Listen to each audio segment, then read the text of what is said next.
which will take place on the South Lawn next Monday. In other news, President Trump is turning America into a manufacturing superpower again. Yesterday, there was a monumental announcement by NVIDIA, one of the largest companies in the world. This is just the latest example. For the first time ever, chip-making giant NVIDIA will produce AI supercomputers entirely in the United States, as part of its pledge to produce $50 billion worth of AI infrastructure in our country over the next 4 years. With their manufacturing partners, they have commissioned more than 1 million square feet of manufacturing space to build and test NVIDIA Blackwell chips in the great state of Arizona and AI supercomputers in the great state of Texas. NVIDIA's founder and CEO Jensen Huang touted how the engines of the world's AI infrastructure are being built in the United States for the first time. This is the Trump effect. This follows trillions in other U.S. investments announced already, including $500 billion from Apple in U.S.-based manufacturing and training, $100 billion from TSMC in U.S.-based chips manufacturing, and the $500 billion private investment led by OpenAI, Oracle, and SoftBank in artificial intelligence infrastructure. Under President Trump, we're going to produce the cars, the ships, the chips, the airplanes, minerals, and medicines that we need right here in America at the hands of American workers. On the border, President Trump continues to break records and protect our homeland. According to CBP, Border Patrol apprehensions along the southwest border for the entire month of March 2025 were lower than the first 2 days of March 2024 under Joe Biden. Incredible law enforcement officers are arresting violent illegal aliens from American communities every day. Here are a few examples from the latest ICE report, which I received this morning. ICE Los Angeles arrested a 54-year-old citizen of Mexico convicted of rape by threat, sodomy with a person under 14 years, and kidnapping in San Jose, California. ICE Houston has arrested a 23-year-old citizen of Mexico convicted of predatory criminal sexual assault of a child in Cook County, Illinois. ICE Houston arrested a 64-year-old citizen of Honduras convicted of murder in Los Angeles County, California. ICE Chicago arrested a 49-year-old citizen of Guatemala convicted of assault and arson in Prince Williams, Virginia, not far from here. ICE Denver arrested a 36-year-old citizen of Mexico who is registered as a sex offender and has been convicted of sexual assault of a child in Lake County, Colorado.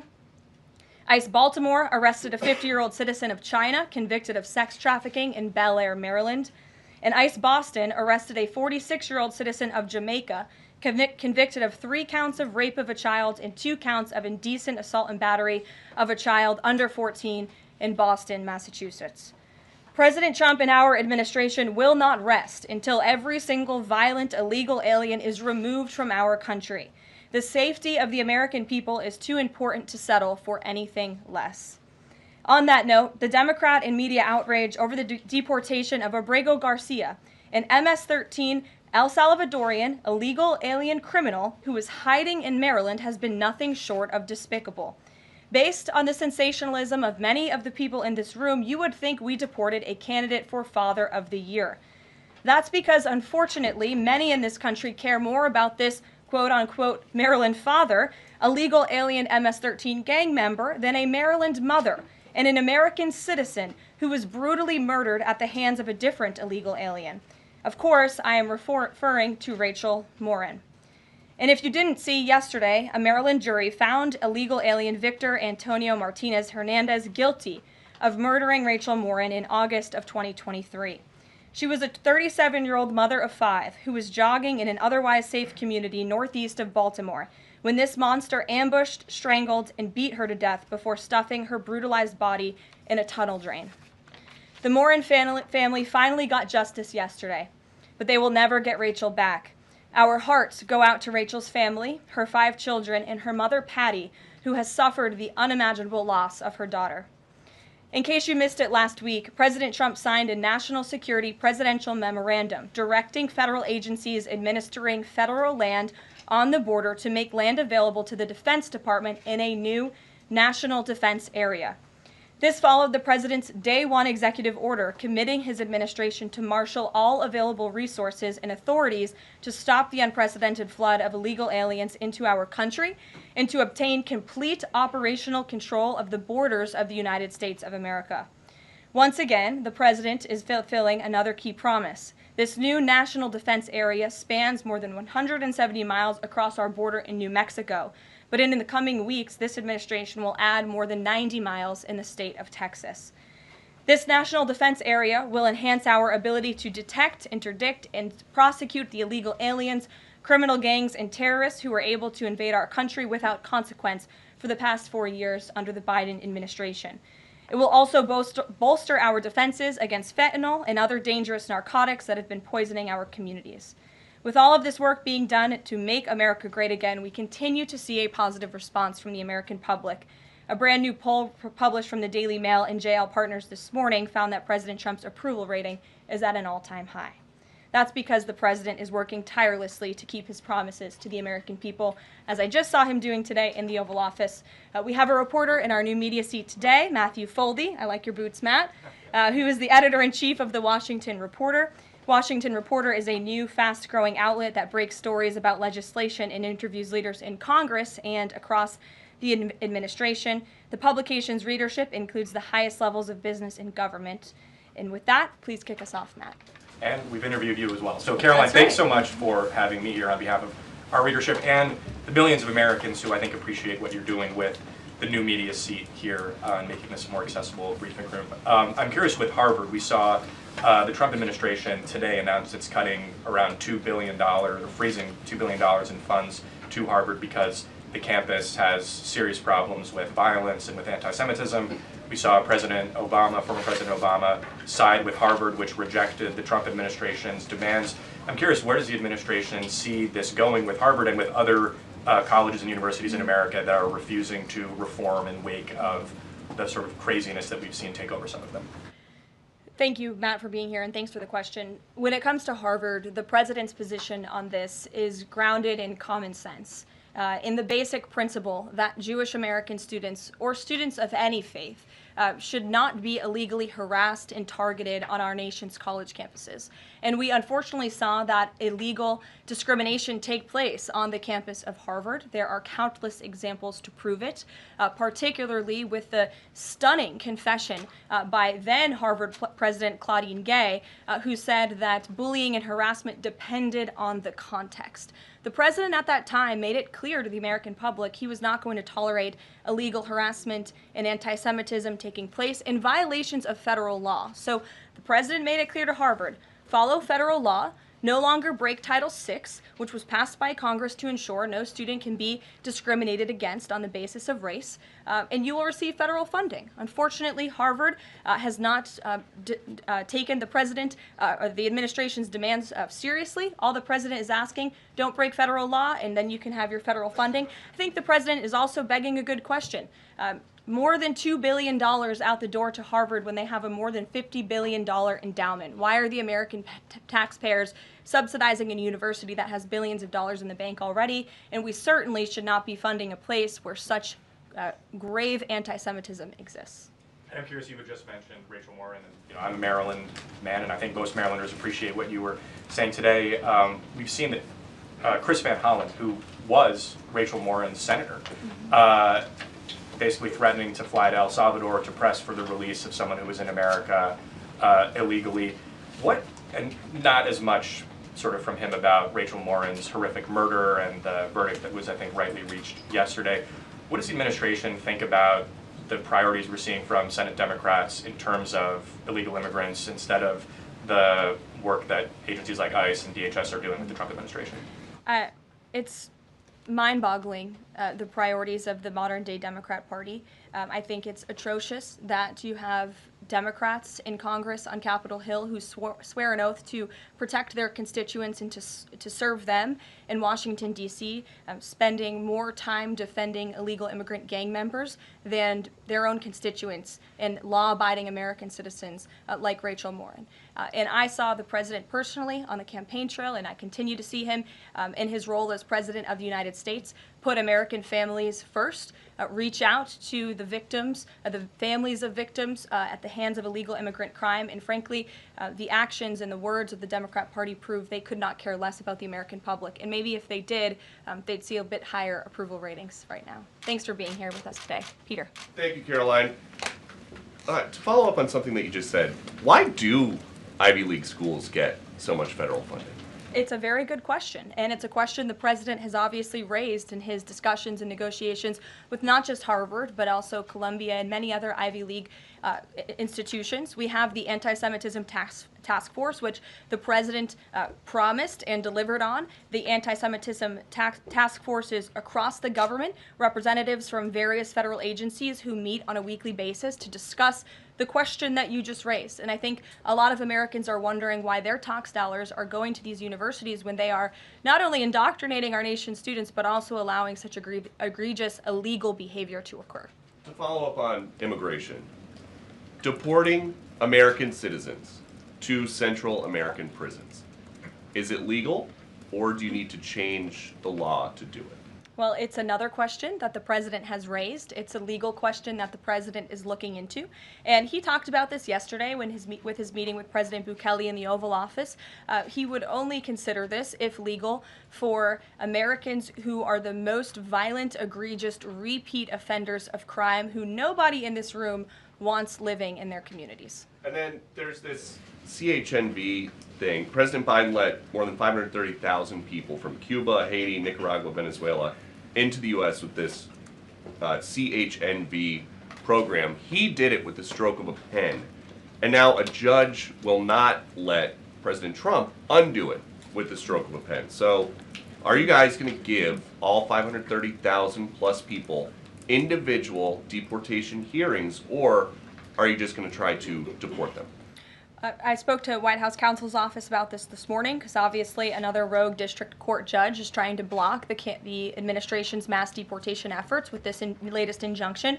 We will fight this in the court of law, and we will ensure that every individual who illegally entered our country and was really taken advantage of by the previous administration because they abused the parole system in this country to fast track legal status, as they said, for these illegal immigrants, and they completely abused our legal system. Many of these paroled individuals were then given temporary protective status, which the intention of that TPS was only supposed to be used in times of war or storm or destruction in the home countries of these migrants. It was completely abused. These migrants came here for economic reasons, and they illegally entered our country, and the president is not going to tolerate that. And so we will continue to focus on deporting as many individuals as we can. Jennifer. One on tariffs and one on Russia. Can you give us any sort of an update on which deals are in hand or are close? Which countries are reaching a deal on tariffs? And then on Russia, can you give us an update on what the agreement was with Russia? The president yesterday said that he thinks we'll be seeing some very good deals very soon. Can you talk a little bit about what Russia agreed to? Sure. I don't want to get ahead of our United States Trade Ambassador and Secretary of Commerce, the Secretary of Treasury, all the great individuals who are working incredibly hard to cut these good trade deals. And the president's deeply involved in this as well. He has made it clear to his trade team he wants to personally sign off on all of these deals too. And so I don't want to get ahead of them on announcements. But obviously, as you've heard from numerous administration officials, there have been many talks with countries. We've had more than 15 deals, pieces of paper put on the table, proposals that are actively being considered. And as we've said consistently, more than 75 countries have reached out. So there's a lot of work to do. We very much understand that, but we do believe that we can announce some deals very soon. And then on Russia, can you say, did Russia agree to anything with Special Envoy Steve Witkoff? I don't want to get ahead of those negotiations as well. What I can tell you is that they were a productive conversation was had. As the presidential envoy Steve Witkoff said last night, he believes that Russia wants to end this war, and the president believes that as well. There is incentive for Russia to end this war, and perhaps that could be economic partnerships with the United States, but we need to see a ceasefire first, and the president and the presidential envoy Witkoff made that very clear to the Russians. Gabe. Thank you, Caroline. And Yeah. I also want to thank your press office for releasing that information that you cited up there regarding the ICE arrests over the last couple of days. And I have them right here, but what I might ask is, why not release the same information for those who were deported to El Salvador?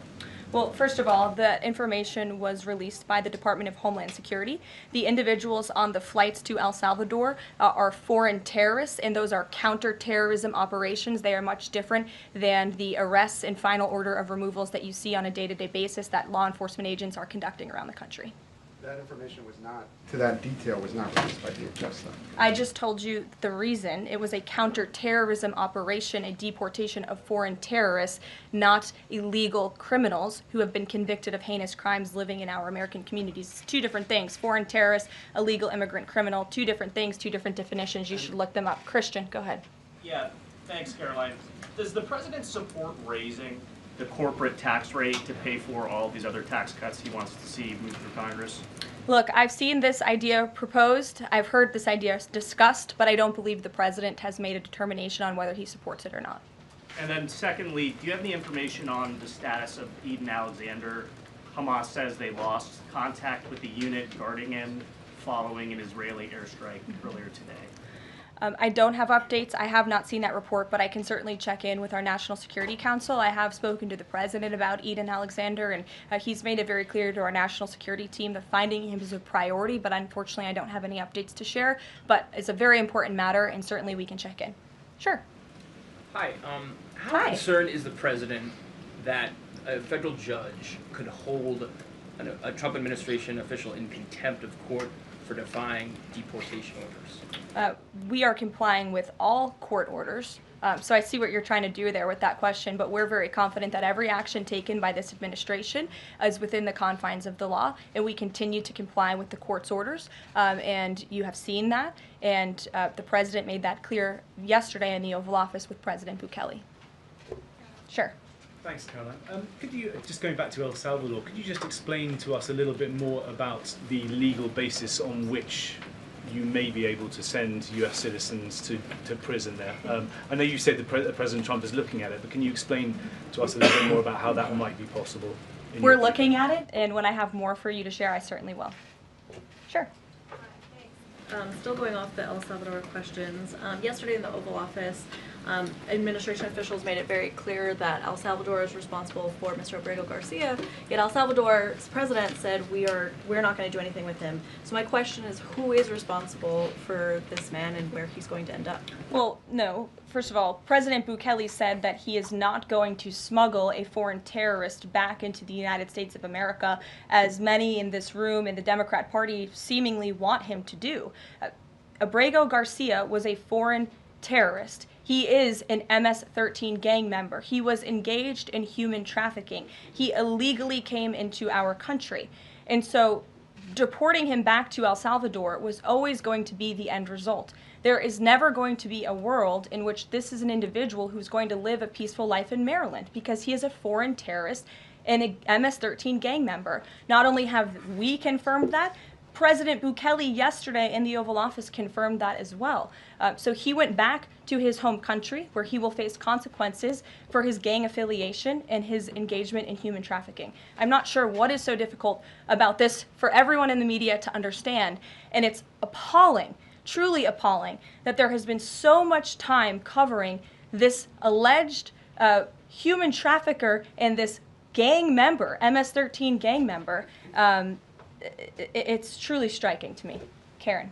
Thanks, Caroline. The president was posting on Truth Social today about helping American farmers. And last week in his cabinet meeting, he was talking about a plan to work with farmers to retain workers who are in the U.S. illegally, provided that they leave and then come back through what he said would be a legal process. Can you give details on what that would look like, how many workers he's talking about, how long a plan like that would take to implement, and the timeline for more details on getting this actually to implementation? I can check in with our immigration and our policy team and get you some more details on that, Karen. And is Or is this something he wants to roll out soon? I mean, he was talking back and forth with Secretary Rollins as Right. if this is kind of imminent that he wants to do this. Yeah, look, the president is in constant communication with all of his cabinet secretaries, particularly Secretary Rollins, who has the backs of American farmers and ranchers. It's something that he spoke about with her in the front of all the cameras in the cabinet room, but I'll check in with not only our immigration team, but also with USDA, and we'll get you an answer. Jonathan. Hi, Caroline. Hi, it's good to see you in here. You too. The President has long said that it would be an abuse of power for a President to direct prosecutors to investigate him. Last week, President Trump explicitly directed the Justice Department to scrutinize Chris Krebs to see if it can find any evidence of criminal wrongdoing. How is that not an abuse of power to direct the Justice Department to look into an individual, a named individual? Look, the president signed that executive order. It's the position of the president in this White House that it's well within his authority to do it. Otherwise, he wouldn't have signed it. And he signed it, and that's his policy. Jeff, how you doing? Fine, thanks, Caroline. A follow-up on Harvard. The president floated on Truth Social, I believe, the possibility of removing tax-exempt status. How serious is that threat, and are there other universities he's considering? And then a follow-up question on foreign policy. Can you give us an update on what the president hopes to come from the next round of talks with Iran? Sure. First, when it comes to Harvard, as I said, the president has been quite clear they must follow federal law. He also wants to see Harvard apologize, and Harvard should apologize for the egregious anti-Semitism that took place on their college campus against Jewish American students. There were professors who said that he had engaged in discriminatory behavior against Jewish students. Of course, you had the former president of the university saying bullying and harassment depends on the context.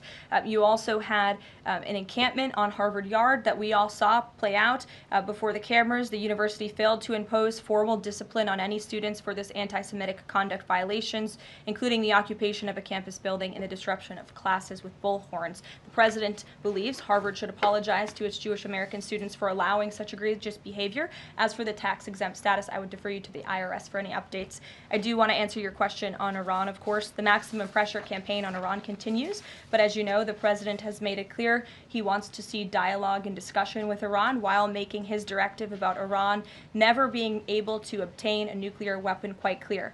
And the president spoke to the Sultan of Oman today, who helped facilitate these talks. I have a readout for all of you.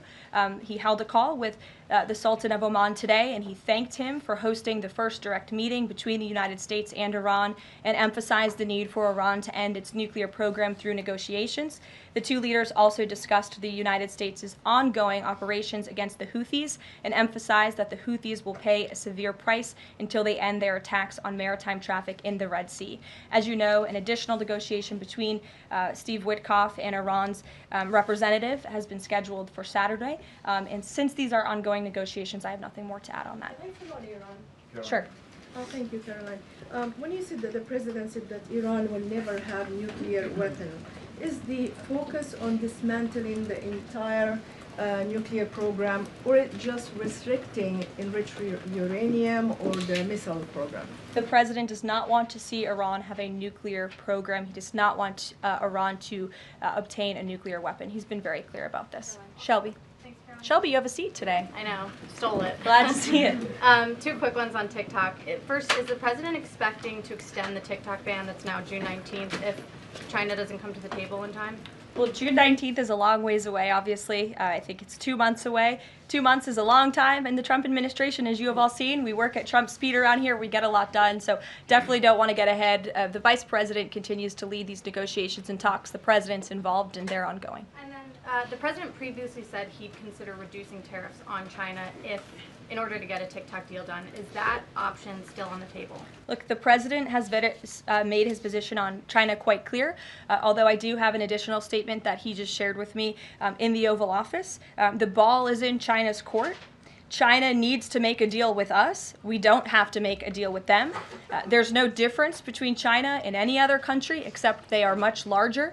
And China wants what we have, what every country wants, what we have, the American consumer. Or to put it another way, they need our money. So the president, again, has made it quite clear that he's open to a deal with China, but China needs to make a deal with the United States of America. Sure. On tariffs, Yesterday in the Oval Office. Which outlet are you with? The Canadian Public Broadcaster. Oh, nice to see you. Thank you. Yesterday in the Oval Office, President Trump suggested that there could be some help for automakers.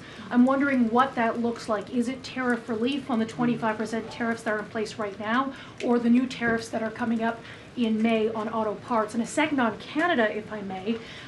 President Trump's tone when it comes to Canada-U.S. relations, Canadians have noticed it's shifted a bit in the past few weeks. Ever since the election campaign started, he stopped talking about Canada becoming the 51st state, at least publicly. I'm wondering if that's on purpose and why. I would reject the president's position on Canada has shifted. Perhaps he just hasn't been asked about Canada by questions from this group in the Oval Office when they see him almost every day, but the president still maintains his position on Canada. The United States has been subsidizing Canada's national defense, and he believes that Canadians would benefit greatly from becoming the 51st state of the United States of America. As for autos and auto parts, I don't have anything to read out for you there, but I think the point the president was making is flexibility, and he has flexibility when it comes to negotiations and talks, but ultimately his goal in his fair trade deals that he is pursuing with many countries around the world is to put the American worker first. And we had automakers and auto workers here at the White House on Liberation Day who believe in this president and his negotiating ability to put them first and to bring those jobs back to the United States of America. And the president's been very clear about that in his conversations with the automakers as well. Deanna, go ahead. Thanks, Caroline. One on Ukraine and one on China. On Ukraine, this past weekend, Zelensky offered an invitation to President Trump, extending an offer for him to visit Ukraine. Just wondering if there's any update on that. Has Trump seen that offer and what he's thinking about? I don't know. Actually, I haven't talked to the president about that, or if he saw Zelensky's offer. I'm sure he did. I haven't spoken to him about it. I can ask him what he thinks. I certainly don't have any plans to share on a potential trip to Ukraine, though. And then on China, this last week, Chinese officials were posting videos on, social media sites depicting a Trump, J.D. Vance, Elon Musk in AI-generated videos working in factories, putting together Nike shoes and iPhones and products like that. Does the White House, have they seen these videos? Do you guys have a response to that? I have seen the videos. I'm not sure who made the videos or if we can verify the authenticity, but whoever made it clearly does not see the potential of the American worker, the American workforce. The president believes in the American people, and he knows that we have the best not only consumer base in the world, but also the best workforce in the world, and that's why he's so focused on bringing investments home and shoring up our critical supply chains and bolstering our manufacturing here as well. Brett. Thanks, Caroline. Would the president support a ban on members of Congress trading stocks?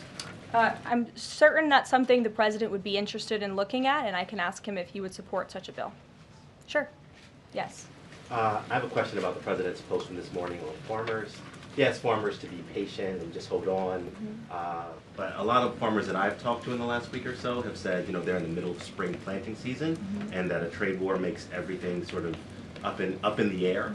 What would his message to them be? And also, is there anything specifically planned to provide relief like in President Trump's last term? Yes, well, relief is being considered. The Secretary of Agriculture, I know, has spoken to the president about that, and again, it's being considered. And as for the president's message to the farmers, he put it out himself. He could speak for himself much better than I can speak for him, and so I would just direct you to the statement he had telling the farmers again and reiterating his support for them and that he has their backs, which he certainly does. Kelly, in the back. Thanks, Caroline. Two questions. The first one, a Georgia man was just arrested over alleged threats to kill Director of National Intelligence Tulsi Gabbard. Reportedly, there is now increased security around the FBI Deputy Director. Can you talk about the level of threats against various administration officials, and then a second one on Biden? I'm sorry to hear that. I had not seen that report. It's very unfortunately, and obviously the White House, the president, and the entire administration condemn any threats of violence against any administration officials or public officials on both sides of the aisle here in Washington, D.C. It shouldn't be tolerated, and we commend the local law enforcement agencies for arresting this individual. Former President Biden, he's set to deliver his first major speech since leaving office tonight. He plans to talk about what I'm told will be Social Security under the current administration, closing of offices, longer wait times, harder for seniors and people with disabilities to access earned benefits is what Democrats have been saying today.